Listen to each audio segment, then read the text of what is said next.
شروع اللہ کے نام سے جو بڑا مہربان اور نہایت رحم فرمانے والا ہے۔ حضرت ابو ہریرہ رضی اللہ تعالیٰ عنہ سے روایت ہے، وہ بیان کرتے ہیں کہ رسول اللہ صلی اللہ علیہ وآلہ وسلم نے فرمایا کہ ایک شخص نے بنی اسرائیل میں سے کہا کہ مجھے ضرور آج رات صدقہ دینا ہے، چنانچہ وہ اپنا صدقہ لے کر نکلا اور ناواقفی کی وجہ سے ایک چور کے ہاتھ میں رکھ دیا۔ صبح ہوئی تو لوگوں نے کہنا شروع کیا کہ آج رات کسی نے چور کو صدقہ دے دیا۔ اس شخص نے کہا کہ اے اللہ، تمام تعریف تیرے ہی لیے ہے، آج رات میں پھر ضرور صدقہ کروں گا۔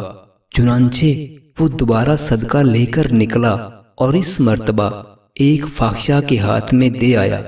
جب صبح ہوئی تو پھر لوگوں میں چرچا ہوا کہ آج رات کسی نے فاحشہ عورت کو صدقہ دے دیا۔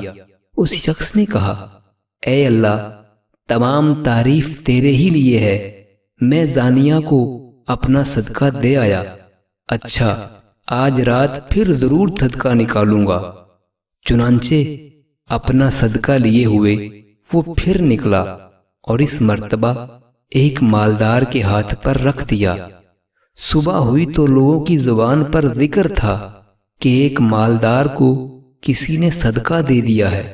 اس شخص نے کہا کہ اے اللہ، حمد تیرے ہی لیے ہے، میں اپنا صدقہ لا علمی سے چور، فاحشہ اور مالدار کو دے آیا ہوں۔ اللہ تعالیٰ کی طرف سے بتایا گیا کہ جہاں تک چور کے ہاتھ میں صدقہ چلے جانے کا سوال ہے تو اس میں اس بات کا امکان ہے کہ وہ چوری سے رک جائے، اسی طرح فاحشہ کو صدقے کا مال مل جانے پر اس بات کا امکان ہے کہ وہ زنا سے رک جائے، اور مالدار کے ہاتھ میں پڑ جانے کا یہ فائدہ ہے کہ اسے عبرت ہو اور پھر جو اللہ عز و جل نے اسے دیا ہے وہ بھی خرچ کرنا شروع کر دے۔